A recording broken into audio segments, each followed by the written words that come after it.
Olá, está no ar o Ponto de Vista. Hoje nós vamos discutir como as pessoas negras são retratadas na mídia cultural, em novelas, filmes, séries. É para refletir, né, sobre o que é representatividade e o que ainda cai no estereótipo. Comigo, o ator Daniel Almeida, que até assim, eu vou fazer um adendo, você pode pensar, ainda estou aqui em Tremembé. Já é uma dica para você se familiarizar. Ele é curador também do Festival de Cinema Negro, o Cinegro, realizado aqui em Campinas, e é um dos nomes que tem se destacado aí e deve propor um certo protagonismo negro nas telas, não é isso, Dani? Olá, né? Primeiro, queria agradecer o convite aqui. Eu acho que essa nossa tentativa, mais do que tentativa, é resistência e resiliência, né? De contar nossas histórias, né? Uhum. Então, eu acho que é esse o lugar. E para mim é um prazer estar aqui nessa casa, porque eu gosto muito de estar onde é a casa do povo, né? Exatamente. Então, estar na casa do povo é conversar com o povo também. Exato. Então, o meu trabalho é esse, né? E para mim, as telas não se diferencia disso. É essa conversa com o povo. O que vamos dialogar? Parece que, eu penso que não é apenas entretenimento. O trabalhador precisa de entretenimento? Lógico que precisa. Porque no entretenimento você tem a pausa para reflexão também. Mas esse entretenimento tem uma conversa enquanto sociedade, enquanto pensar o nosso país, enquanto pensar o nosso planeta em si, né? Então, para mim é muito rico estar falando sobre isso aqui hoje com vocês. E como você disse, né, por estarmos aqui na Casa do Povo, os nossos vereadores sempre comentam isso. No programa anterior, eu recebi o Vitor Oliveira, da Alma Preta, e ele trouxe um dado muito relevante. Ele falou, Carla, nós somos 56%. Então, assim, é a maioria que precisa ser ouvida. Sim. É uma voz que precisa ser ouvida. Sim. E quando é retratado, assim, no filme, na novela, é importante você falar sobre o seu lugar. Né? Nós estávamos aqui conversando sobre quando os filmes vão para as telas e é retratado muitas vezes por alguém que não vive na periferia, que não vive na comunidade. É completamente diferente do que você viver, você está ali enraizado, né, Daniel? Sim, é a mesma coisa. Não que eu não possa, por exemplo, eu como homem, fazer um filme sobre a alma feminina, mas nunca vai ser como a uma mulher, o olhar dela. Exatamente. Entende? Então eu acho assim, veja, não é uma questão assim, um diretor branco, uma diretora branca não vai mais poder contar histórias da plenitude, não é isso. É a questão que a gente precisa contar nossas histórias também, para que a gente tenha, para que você tenha a opção e escolha, inclusive. Falar, opa, peraí, estou ouvindo de quem realmente vive aquilo, aonde está aquilo.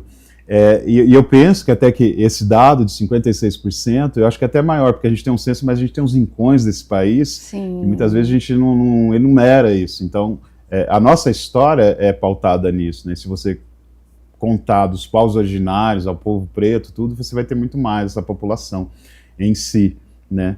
E quando você tem essa oportunidade do própria pessoa que vive naquela comunidade, da própria pessoa que vive aquela história, poder contar isso de uma forma poética, que eu sempre falo para meus alunos, né, que eu sou educador social, dou aula de cinema, a câmera, ela só é um equipamento.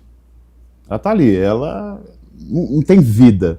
Ela vai ter vida a partir do seu olhar. Aonde você virar ela, vai te dizer uma coisa, entende? E aí, muitas vezes, esse pacto que a branquitude tem, ele já vem imbuído já dessa história do povo brasileiro, entende? E muitas vezes é uma coisa que não é racional, mas já tá imbuída até na própria colonização mental das pessoas. Dentro do povo preto acontece isso, você está tão colonizado que você fala, nossa, mas eu batalhei, eu consegui. Uma pessoa preta falar, qualquer um pode... Não é bem assim, mas isso já é um pensamento colonizador, né, que a gente tem que afastar disso. Como é que como é que funciona isso? A arte eu acho muito importante. Todas elas, a gente está falando de cinema aqui, mas todas elas. Quando uma criança vai ao teatro, uma criança preta, senta e começa a se ver representado de uma outra forma, que não seja a babá, a bruxa, a empregada em geral ali, ou o bandido, ela vai vendo as possibilidades para o futuro dela. E a criança branca que está do lado dela vai vendo, opa, a pessoa preta não precisa ser só minha babá, Entende como é que é uma Sim. cadeia disso? E o cinema é essa representação também. Então, quando você conta a sua história, quando você tem esse poder, que para mim a câmera é uma arma poderosa. Para onde Sem você dúvida. aponta, ela pode dizer várias coisas. Se você tem um plano fechado, você diz uma coisa, se tem um plano aberto é outro. Entende? Então, essas escolhas também estão dizendo sobre aquela pessoa que está contando isso. Muitas vezes eu posso ir na comunidade. Eu lembro muito de um trabalho que eu fiz em Várzea Paulista e um que eu fiz aqui no Satélite Íris, né, em Campinas com a criançada. E aí o nosso filme foi para alguns festivais e falaram muito do som. E alguém comentou, nossa, mas tinha que ter tinha muito barulho. Aí eu falei, não, desculpa, não é barulho. É o som daquela comunidade. E ele é um personagem. Porque, assim, só quem vive ali sabe que aquele carro do ovo que passa ali é diferente do carro do ovo da outra comunidade. E isso é a identidade, entendeu? Do lugar. Então, só quem está nesse lugar que sabe essas delicadezas, o quanto é importante. Então, aí mais uma vez o que eu defendo muito, que a gente fala muito dentro dessa semana que está tendo o Cinegro, mas diretamente quando eu converso com meus alunos, estou sempre debatendo, é pensar esse lugar do cinema também, porque ainda o cinema é uma ferramenta elitista. Porque ainda o teatro, você na sua casa, você pega um pano, faz para a sua família, vai no meio da rua. O cinema, em primeiro lugar, para você filmar, mesmo você sozinho, você precisa de uma câmera. Aí depois você precisa de um iluminador. Então é uma coisa cara, não é barato isso, né? Sim. E aí começa a ser acessado por uma burguesia. E durante muito tempo, a burguesia que dita o que é cultura e não é. Entendeu? Assim. E isso é a longo prazo, é complexo isso, a mudança. E se a gente começa a ter esses recursos próximos, aí a importância das políticas públicas para isso acontecer, editais, fomentos. Eu sou uma pessoa que sou desse lugar, né? Vim de cursos livres, né? Batalhando. Eu sempre falei assim, né? Eu sempre tive vontade de estar na Unicamp, mas eu sempre fui réplica lá de outros colegas para entrar, para fazer artes cênicas, porque eu tinha que sobreviver, a chapa quente, o dinheiro tinha que entrar, não tinha como ficar o dia inteiro estudando ali em si. Então, e o cinema, para mim, ele está muito nesse lugar. Eu tenho uma analogia que eu faço, a tela branca, ela não tem cor, ela é branca. Eu falei, a nossa cor precisa iluminar esse lugar, entende? E aí, como é que eu ilumino isso? E veja só, e eu não estou aqui fazendo, não vou dizer, as comunidades mil maravilhas, não é. Tem violência? Lógico que tem. Claro. Tem questões complexas, muito complexas. Mas a gente tem que pensar de onde vem essa violência, de onde se gera essa violência, né? O Racionais teve uma questão na vida deles que eles foram isso, um boom, sempre naquela coisa de mostrar a violência e bater contra o sistema mesmo, mas aquilo começou a entrar uma energia nas pessoas. Eu lembro muito quando eu assisti o documentário maravilhoso e o Mano Brown falou, opa, peraí, quando de repente num show alguém morre e joga no meio o corpo, aí ele fala, peraí, tem que repensar a minha comunidade. Sim. Eu vou mostrar tudo isso, mas lá também, dentro dessa violência, tem muitos trabalhadores pensando a vida, tem muitos empreendedores fazendo o seu trabalho, entende? Assim, então eu tenho que ver esse lado, né? Porque senão eu fico valorizando um fetiche que já vem de anos na nossa história. Também tem o porquê, né? Assim, por que é desse jeito? Por que tem essa violência? Sim. O que gerou isso? Sim, total. A nossa história, né? A construção da nossa história enquanto povo é violenta. O pessoal sempre fala, né, que o Brasil é de festa, tudo de paz. Não é. Não Se você pega a nossa história, a gente tem muitas guerras aqui já construídas nesse país, assim, né? Já desde a invasão, né, que eu não falo do descobrimento da invasão, já foi isso, né, essa violência. E aí, os povos pretos que chegaram aqui já foi de uma maneira violenta. Né? Se você for pegar os dois maiores estados do Brasil, é preto, que é Bahia e Rio. E aí, são estados violentos, quanto o preto. Tem esse medo, né? Tanto que na época que o Rio era para ser a capital federal mesmo, né? Estavam sendo construídos todos os parlamentos, né? Mas mandaram derrubar aquilo, com medo, né? Dessa revolta desse preto, o medo desse preto. Então, cada vez mais os cortiços que ficavam na cidade também eram derrubados para as pessoas irem sempre para as periferias, porque esse medo dessa revolta desse negro, e isso fica no imaginário das pessoas. Meu Deus, se esse povo é uma parcela gigante, imagina se ele se revoltar contra a gente, sabe, essa coisa, e não é, eu acho que o povo preto, ele quer esse lugar que todo mundo quer, poder o final de semana o trabalhador chegar a fazer o seu churrasquinho com a sua família, poder assistir o filme onde ele vê, olha, a minha filha pode ser uma advogada, assim, que legal, tá na novela da Globo, tá sendo retratado como uma pessoa, sabe, assim, de uma vida leve, né, que não precisa estar nessa chapa quente direto. Chapa quente está vivendo ali sempre, né, então a importância para mim, que eu acho, do cinema é esse lugar, né, é muito potente, não é só entretenimento, sabe, você tem uma relação filosófica reflexiva quando você vê a imagem de um negro ali com a arma na mão e a imagem de um negro com um livro na mão. Entendeu? Sabe? Exatamente. Daniel, quando a gente fala assim em representatividade negra na mídia, o que exatamente nós estamos falando ou o que nós devemos expressar para o público de casa? Representatividade, né? Outro dia eu estava exibindo um filme no Miss, era até um filme do Lázaro Ramos, né? E aí teve um rapaz que falou, nossa, mas eu acho que mudou bastante, né? Agora os negros estão bastante publicidade, estão bastante nos lugares e tudo. Eu falei, olha, eu não vou dizer, se a gente pegar a construção histórica do nosso país, a construção histórica dessa cidade, né? Porque Campinas é construída e foi construída pelo povo preto, e que ela tem umas histórias muito pesadas no seu calabouço histórico, né? Nessa questão. Tanto que a gente está no mês que se comemora essa questão do 20 de novembro, e é importante, né, o povo preto ir para as ruas mesmo, tocar os seus tambores, porque o tambor ele tá num lugar não de instrumento musical, mas de ancestralidade. Aquilo há um respeito com aquilo, né? E a música, eu acho, para quem é músico sabe isso, né? Um instrumento ele evoca outros lugares do ser humano ali. Sim. E o tambor tem isso para a comunidade preta. Então, assim, existe um avanço. Sim, isso é inegável, tem esse avanço, de a gente estar nos lugares. Roteiristas e roteiristas, homens e mulheres pretos, começam a chegar em lugares que a gente não via, então você já começa a ver uma curvinha diferente, porque, opa, tem alguém que está naquele lugar e começa a escrever essa história, não é mais o outro. Eu estou escrevendo a minha história. Mas ainda assim, é um lugar dominado pelo mercado. Por exemplo, a propaganda, quando você pensa um negro na propaganda, ainda a propaganda, a publicidade, ela pensa um negro muito norte-americanizado, entendeu? Nem tão brasileirado, é aquela cara daquele negro norte-americanizado que você vê naqueles filmes, né? Porque o negro brasileiro, você tem uma diversidade gigante, você pega daqui ao norte, nordeste, tudo, é diferente mesmo, né? Então, assim, o mercado, ele te oferece, fala, olha, eu estou aqui, eu estou colocando a minha parcela aqui, né, gente, eu estou do lado de vocês, mas não é, eu sempre falo, somos nós, enquanto sociedade, que consome isso, então somos nós que tem que ditar o que eu quero ver e o que eu não quero ver ali, entendeu? Eu sempre falo, a câmera é um objeto parado, né, alguém vai estar manipulando aquilo, e no manipular eu posso fazer o que eu quero.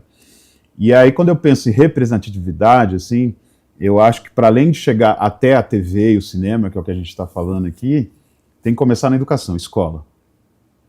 Né? Saber realmente, eu sempre falo, é o papo reto, sabe? É saber assim, se eu vou numa escola, que eu sou educador, e aí eu vou numa biblioteca, eu quero ver a quantidade de livros que tem ali, e livros que falam de representatividade. E não aqueles livros de histórias que a gente fala, não, gente, a gente já acabou, essa historinha não dá mais, né? Entendeu? Não que fale só sobre a escravidão. Né? Exatamente. E se falar que seja o papo reto, é isso que eu falo. Não vem com uma coisa, sabe, com fleumas e tudo. Não, isso não dá mais. E para a criança a mesma coisa. Ela precisa chegar ali, tem a Branca de Neve, mas ela precisa ter as histórias representadas dela ali. Não estou falando, não vai ter a Branca de Neve. Tem, mas ela precisa, tem uma rainha negra aqui também, sabe? Isso é representatividade, porque desde o pequeno ali, da primeira educação, ela já começa a falar, não, olha, eu sou capaz de estar em vários lugares nessa sociedade. Essa cidade é minha, esse país é meu. Então já começa daí. E aí de exibição de filmes também pretos, de filmes infantis, tudo isso. Isso já é a educação que vai te levando. A formação é importantíssima. Para quando você chega enquanto jovem ou adolescente, que eu falo que o adolescente, eu trabalho muito com adolescente, ele é uma interrogação. Porque ele não é nem criança e nem adulto, ele fica no meio, num limbo. Por isso que ele quer se entormar sempre para achar o lugar dele. E para mim, uma das idades mais fortes quando vem essa influência da representação, né?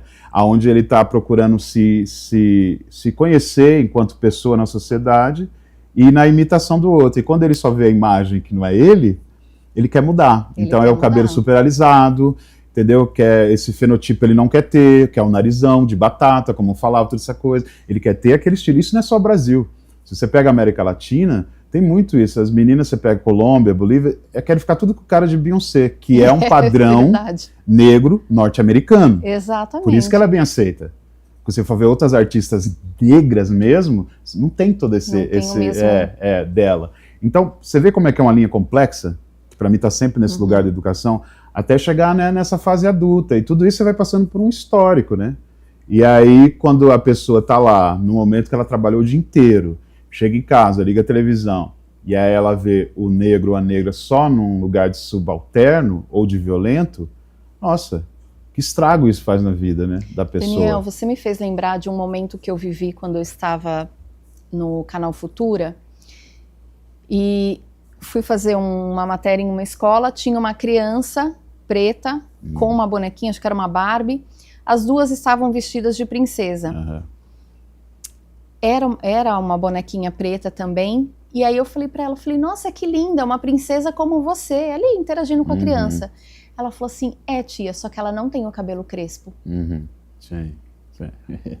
Cara, aquilo assim, foi muito assim, ela tava incomodada, tipo, a criança percebe também, então acho que ali naquele momento ela quis dizer assim, não tá me representando tanto, né? Sim. E eu acho que a maior preocupação nossa, é por isso o meu trabalho como educador, eu falo, eu posso estar em qualquer lugar, do Oscar ao ovo, eu falo isso, falo por causa de um filme que eu fiz recente, inclusive vai estar no Festival Cinegro, né, que eu sou um vendedor de ovos na cidade, mas eu quero estar sempre ligado a essa coisa da educação, que para mim bate muito forte, né, porque é poderoso isso, né, quando você fala que você tem o seu cabelo para menino, isso aqui é uma coroa, não é esse lugar. Então, a palavra tem poder, sabe? Durante muito tempo, esse racismo recreativo ecoava demais. Não, mas que é isso, gente? Eu falo neguinha ali, mas é porque é carinhoso, né? Sabe? Sempre essa piada, tudo isso vai induzindo. Pô, a pessoa tem nome, fala pelo nome da pessoa, né? Chama pelo nome em si ali.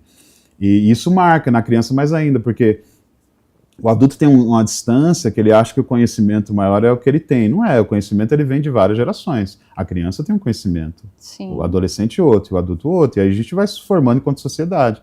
Eu tenho que respeitar. Se você for pensar dentro da cosmovisão, né, africana, né, iorubá, se uma criança está falando comigo, eu tenho que parar e ouvi-la e respeitar. Sem dúvida, sabe? Claro, ela tem um conhecimento, ela traz o conhecimento dela ali em si, do jeito dela, mas traz, né? E a partir do momento que eu tô ouvindo essa criança, eu tô pensando no futuro. Porque é a mesma coisa, né? A gente pode plantar uma árvore, mas não é pra gente que a gente vai ter a sombra, é pra quem vem depois. Então eu penso muito nisso, né? Que é uma filosofia Sankofa mesmo, né? Se eu tô aqui hoje conversando com você, eu devo a muita gente, né? Que me permitiu estar aqui. E aí eu estou aqui falando isso para que outros estejam ouvindo, para pensar o nosso futuro, principalmente, né? Porque senão a gente vai repetindo coisas, né? E eu penso que hoje a violência ela está um pouco institucionalizada. A partir do momento que o Estado se afasta de lugares, né? Eu falo que comunidade é tão importante. Para mim, o cinema tem que ser uma comunidade, porque a comunidade é permanência. Se você tem praças e a sociedade não permanece na praça, um outro poder vai tomar conta dessa praça. Então, permanência é importante. Então, se eu me vejo nas telas sempre, permanentemente, eu estou mudando isso também, entendeu? Então, permanência, isso tem que permanecer. Então, mais uma vez, política pública é isso, para que isso continue, e o que eu recebi, os outros também recebam, né? E aí, nesse começo da criança, quando ela liga a TV, e aí ela vê aquela princesa poderosa, negra, evoca outras coisas, né, ali nela. E são coisas que vão reverberar muitas vezes lá na frente. Né? Então, assim, essa é a importância. E aí quando você tem uma roteirista, e para lá de roteirista, quando a gente começa a tomar conta das cadeiras da universidade também, você começa a ter um outro pensamento acadêmico, porque é construída ali também a base, né, dessa questão da educação. Então precisa equalizar isso, porque você começa a ter pesquisadores, entendeu? Essa é a importância, porque se você pega também a nossa história, e aí até cinematográfica, e eu vou citar Campinas, eu sempre tenho uma interrogação, cadê o cinema preto de Campinas? Não estou nem falando Brasil, né? Se é uma cidade construída pelo nosso povo, cadê esse cinema? Cadê as políticas para trabalhar isso? Ah, Daniel, mas pô, você tá querendo uma cota, quem sabe, que seja uma cota. Para mim, as cotas raciais para a universidade, para mim foi um grande avanço. É um grande avanço, sim, né? Porque o negro, quando ele teve a pseudo-liberdade, né, era aquilo, né, dava direito a uma pseudo-educação também, a lei Eusébio Queiroz, né, ali, até então largou. E agora o que eu faço? Não tenho a terra, não tenho conhecimento, e aí eu começo a fazer o quê? Eu tenho que viver na rua, pedindo aquilo outro, começou os pequenos furtos, aí eu tenho que viver aonde? Afastado, que é nas periferias, nos morros, e aí começa essa construção da nossa história, e da onde que está o poder, né, onde está o poder maior. E tem uma coisa, assim, hoje com o advento do celular, que quando eu dou aula, eu falo para os adolescentes, né, vocês têm uma ferramenta muito poderosa, você não precisa ter uma câmera super cara para fazer um filme, ou para contar a história de alguém, porque pensa assim, no Brasil, o maior centro de memória de imagem e de áudio que a gente tem é da Globo. A gente tem aqui o centro de memória da Unicamp, mas ele é pequeno, comparado ao da Globo. Sim. E aí eu sempre faço a provocação para meus alunos. A Globo vai contar a história da sua avó? Sabe? Da sua comunidade? Não vai. Quem que vai ter que contar essa história, registrar e manter? É você. Seja de uma forma de escrita, seja de uma forma gravada ali áudio ou no visual. Então o poder que vocês têm é muito grande de usar esse celular, né? E aí eu vejo que a gente tem um outro zeitgeist atual hoje na sociedade, que o celular virou uma coisa tão de fetiche também, que aí tudo vai virando meio violento, a criança que briga na escola já está na internet, esse pai que recentemente foi lá bater num professor vai ali, e aí o que aconteceu recente no Rio de Janeiro, né, filma, tá ali, parece que se transforma em ficção, no outro dia já esquece. A gente tem que tomar cuidado com isso. O que é ficção que está na tela, e o que eu começo a virar ficção ali. Então, e aonde que acontece mais essas violências? Dentro das comunidades. E aí, mais uma vez, a gente começa a voltar essa bola de neve, assim, falando, olha como é que está esse povo, sem essa permanência do Estado ali. E quando eu falo permanência do Estado, é isso, é políticas públicas, com educação, com a questão da cultura, com o cinema. A gente tem exemplos gigantescos, nós no Morro mesmo, no Rio, aqui em Campinas mesmo, sabe? Quando você está no lugar, você transforma. E aí você tem que ter permanência. Permanência é isso, todo ano, todo dia você tem que estar ali. Não posso eu vir um projeto, estou ali e depois acabou, não tem mais. Não. Uma frase que eu ouvi muito no decorrer desse especial que nós fizemos aqui no Ponto de Vista, nesse mês de novembro, é que assim, não adianta falar sobre representatividade apenas no mês de novembro. Tem que falar todos os dias. Né? Sempre. Um ponto também que... eu faço várias críticas quanto a isso, né? Que as pessoas às vezes, já começam os convites, né? Eu falei, vamos conversar sobre o quê? A escravização, você conhece um grupo de capoeira e tudo. Eu falei, acho lindo tudo isso. Eu falei, mas por que só? Eu falei, me convida uma vez por mês no ano que eu vou na sua escola. O maior prazer, para trocar ideia. Porque eu quero sempre estar com esse aluno para trocar ideia. Porque quando ele está me ouvindo naquele dia, ele está de um jeito. No outro mês ele pode estar de outro, uma outra transformação. E aí, se você não tem, mais uma vez falando da permanência, se você não tem isso, como é que a gente dialoga mesmo, né, sobre isso, né? Não é, ok, no mês a gente fez, tá bonitinho, ok, é que nem Natal. Vamos ajudar todo mundo e depois o resto do ano deixa pra lá. Não é isso, eu fiz a minha parte, estou bem com Deus. Não é isso. Não. Você tem que dar bem o dia a dia. Um exemplo que a gente tem em relação a isso é que os médicos, por exemplo, eles falam muito. Mulheres e homens, não é olhar para você, para a sua saúde, só em outubro, só em novembro. Sim. Porque pode ser tarde, né? Sim. Então, assim, se a gente tem a oportunidade de falar, de dar espaço para o jovem negro, para a criança negra, para o adulto, por que não fazer isso no decorrer do ano? São 365 dias, né? Dá tempo, né? Isso você citou uma coisa aí também que eu sei que a gente está falando de cinema, mas colocar um recorte. Se eu perguntar para as pessoas, quem está assistindo também, colocar, depois falar assim, por quantos médicos ou médicas pretas você já foi atendido? Na sua história. Mesmo no SUS, né? Na sua história, sim. Por quanto? Estava conversando esses dias com o Fred Nicasso, que ele veio trocar uma ideia com a gente aqui, né, no Cinegro, que ele é médico, né, do SUS, inclusive. Ele tem uma história muito, muito interessante, que uma senhora, né, que conversou com ele, que virou até livro essa história, que foi, ela se assustou quando viu ele, né, no Rio, assim. Foi a primeira vez na vida dela que ela via um médico negro. Caramba. Então, olha o quão me arrepia, olha o quão delicado é esse complexo, né? Isso é representatividade também. Se eu vou num lugar para ser atendido, eu falo, nossa, tem uma diversidade aqui. Porque às vezes é aquilo, só de você ver a pele próxima à sua, você já se sente mais seguro também. Exatamente. Nesse lugar, ainda mais nesse lugar do cuidado mesmo, que é a saúde, né? E falando em saúde, as nossas telas são saúde também, né? Então, quando eu me vejo de uma forma... Mais uma vez, estou falando, não estou tirando aqui a questão das violências que existem, mas é isso, pensar como elas são construídas. Mas que dentro dessas violências que tem nesses lugares, por diversas coisas, né, tem poesia.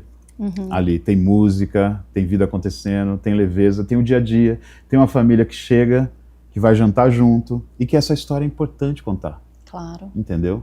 Tem lá um pai que vai dar um beijo no filho antes de dormir da filha. Essa história é importante contar. São memórias, sim, né? Sim, entendeu? E que traz esse lugar que precisa... A minha família é assim, né? Não é daquele jeito ali apenas que é contado. Minha família é assim, todo dia. A gente faz essa festa, é o samba no final de semana, é tudo junto, é o tio, sabe? É aquele de falar alto e todo, sabe? E isso vai constituindo enquanto sociedade tudo. Daniel, tem uma questão que, assim, a gente gostaria de entender quais são as principais diferenças quando eu falo de representatividade e quando eu falo de estereótipo. Ah, tá. Olha, exatamente desse gancho que eu tinha falado da publicidade, principalmente, né? Que eu falo da publicidade porque ela atinge muita gente também, né? Em vários canais, em vários locais, né? Mas ainda hoje eu vejo que ainda há um estereótipo grande, principalmente na TV. Porque o cinema ele ainda está num outro lugar, né?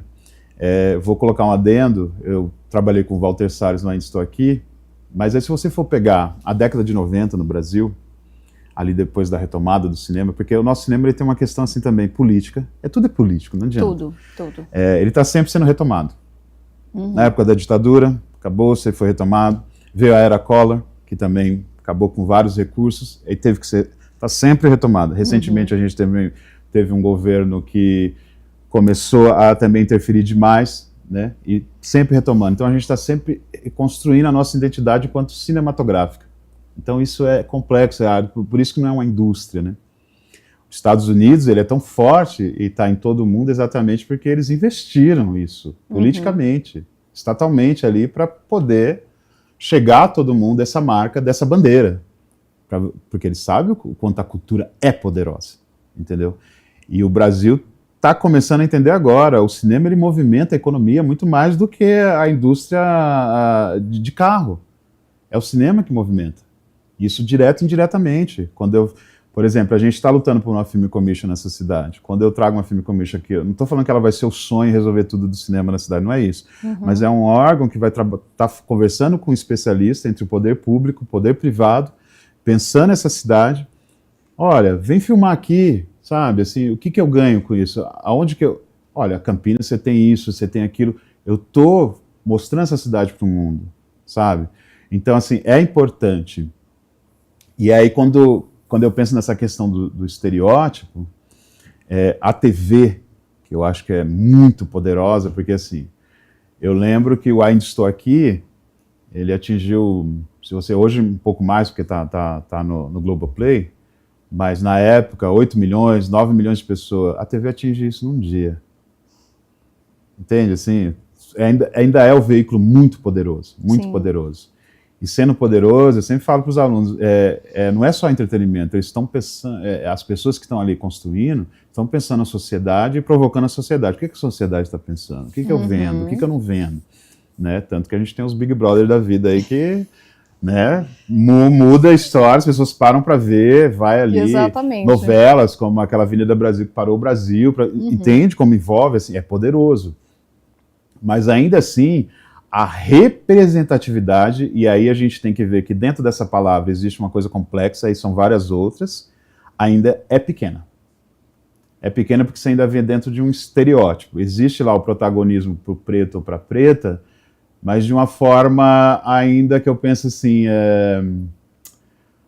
maniqueísta, sabe? Assim, não é de realmente aquele protagonismo é protagonista mesmo, né? O exemplo a gente teve na novela recente, isso, né? Onde você vê, são duas coisas muito loucas. A A personagem central perde o poder, força, que é uma personagem negra, que eu vou falar que é a Thaís Araújo, né, na novela Vale Tudo. E a personagem da Débora Bloch, maravilhosa. Sim. Adoro a Débora Bloch. Sobe de uma tal maneira. E aí você tem dois lugares. Esse protagonismo da personagem da Thaís, que perde força. Esse da Débora, que sobe lá. E não estou falando de qualidade de interpretação das atrizes, não é isso. Sim, não sim. é isso. E um outro lugar desse fetichismo pela violência. Porque como que eu começo a amar a Odete Roitman, que é um ser vilã, ruim, né? ruim que nem o cão. Exatamente ali. isso. Aí a gente também tem que pensar a sociedade, né? Eu lembro nas aulas, né, os alunos levavam os trechos daquele filme Coringa, né, o último, e aí eles falam, não, é legal. Eu falo assim, vocês acham que é certo isso, matar alguém? Não, né, professor? Então por que a gente tá falando que o Coringa fez é certo? Admira, né? Eu falei, então o cinema ele tá nesse lugar também, para provocar a sociedade. Que heróis que eu tô transformando em heróis mesmo, né, em si. E eu não estou falando que a gente não tem que fazer filmes sobre X pessoas ou Y e tudo. Mas quando a gente tem a representatividade real, a gente tem várias histórias. Aí o público escolhe, entendeu? É a mesma coisa de falar sobre a educação grega, que a gente é formado pela educação grega, mas se eu não ensinar meus alunos sobre a educação iorubá, sobre a educação do continente africano, eles sempre vão ter essa régua. Eu não estou falando que essa régua é errada, mas eles têm que ter essa para ter escolha. Sim. Porque a gente sabe onde o conhecimento também veio, onde, inclusive, a educação grega foi beber. Isso aqui não sou eu que estou falando, está na história e está comprovado. Então é a mesma coisa do cinema. Daniel, quando a gente fala, voltando um pouquinho nessa questão da Esse novela, porque tudo. assim, isso foi muito comentado na internet. Bastante. Ainda está. Ainda está, né? E opiniões diversas, Sim. né? Porque assim, quando foi anunciado, foi até curioso, porque assim, eu me lembro que algumas pessoas falavam assim, poxa, mas a Débora como Odete, não por ser a Débora, porque ela é uma excelente atriz, mas as pessoas acho que não tinham percebido um lado mais maquiavélico na Débora, até então, né? E outro público falando justamente sobre, pô, que legal, a Thaís Araújo vai representar, e toda essa história. E de repente as coisas foram mudando. O que pode ter acontecido nesse cenário? Porque a gente sabe que assim, a novela, diferente do cinema, que eu imagino que o cinema você recebe ali o que você vai ser, começo, meio e fim. A novela tem essa possibilidade de ser construída e reconstruída no decorrer do tempo, né? Até porque o autor, ele fica ligado na população. Sim. Bom, tá agradando ou não está?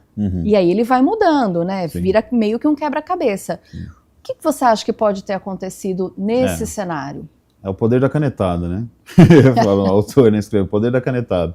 Porque realmente a novela é uma obra aberta, diferente do cinema, no cinema você tem até uma preparação maior para personagem, pesquisa e tudo. Às vezes para a novela, o ator, estou falando no lugar do ator ou da atriz, não tem nem esse tempo tanto, né? Porque às vezes você está terminando de gravar um capítulo, já tem que ir para casa, decorar 2, e vai, a produção é assim, e vai acontecendo realmente isso. Já tem personagens históricos em várias novelas que ou cresceu, porque agradou a um público, em geral, ou desapareceu.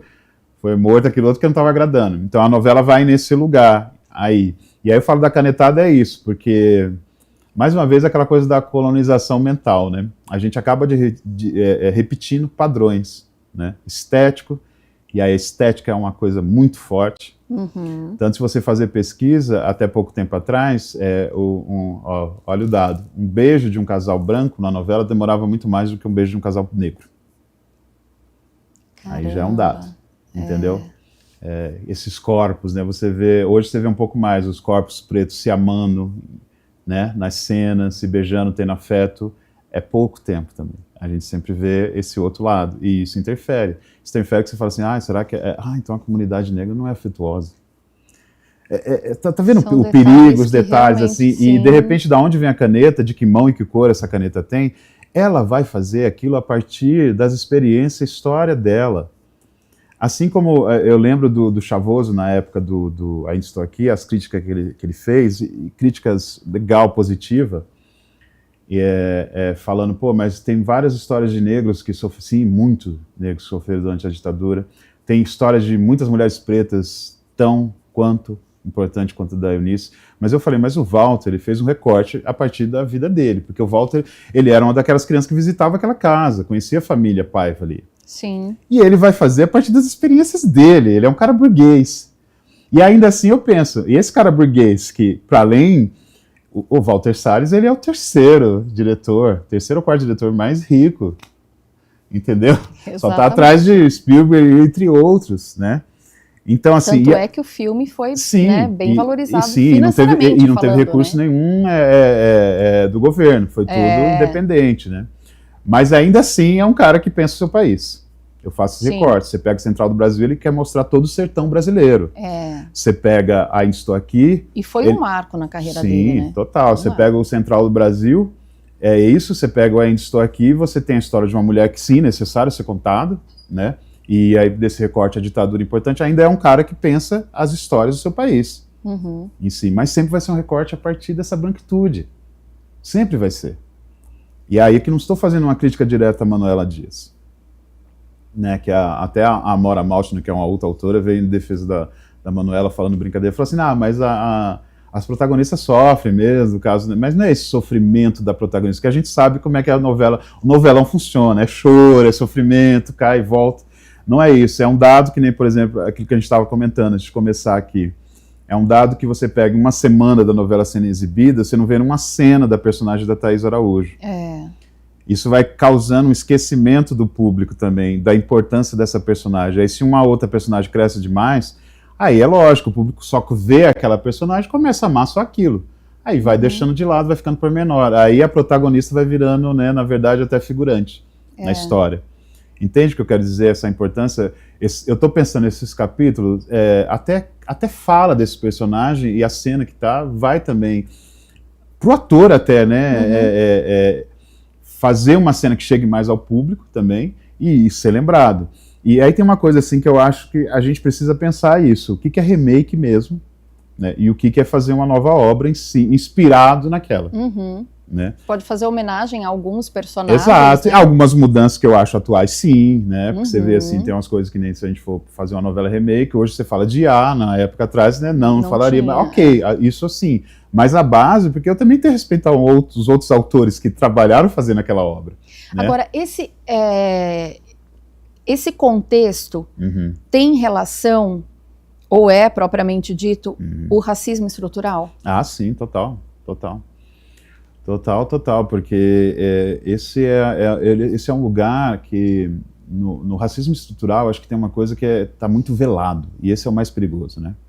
Mais perigoso a gente, para de reclamar, né? Olha o tanto de gente que a gente emprega, a gente está colocando vocês aqui, pô, vocês estão reclamando, sabe? É você colocar, beleza, você vai fazer a protagonista, só que a fulana branca, ela ganha 400 mil, você vai ganhar 200.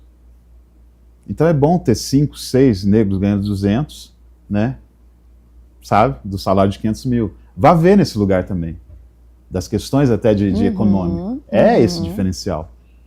E aí a pessoa, é lógico, ela se sujeita porque ela está entrando numa cadeia que ela necessita, que os boletos eles não se importam com raça ou cor, eles querem que sejam pagos. E aí você está naquele lugar. Né? E muitas vezes dentro do mercado mesmo, às vezes se você dá um não, aí depois não te chamam para fazer mais nada. Tem isso também. Aí a pessoa se sujeita àquilo. E é difícil essa história de você estar num lugar e ter uma comunidade que te vê como uma representação e que você começa a perder força. E é por isso a importância de a gente estar junto, né? Defender isso, né? Construir essa história mesmo e começar a forçar esse lugar. E principalmente pensar assim, né? Que outros meios que eu tenho para fazer a minha construção histórica, cinematográfica, sabe? Será que eu vou estar sempre nesse lugar? Será que eu não posso construir outros lugares também?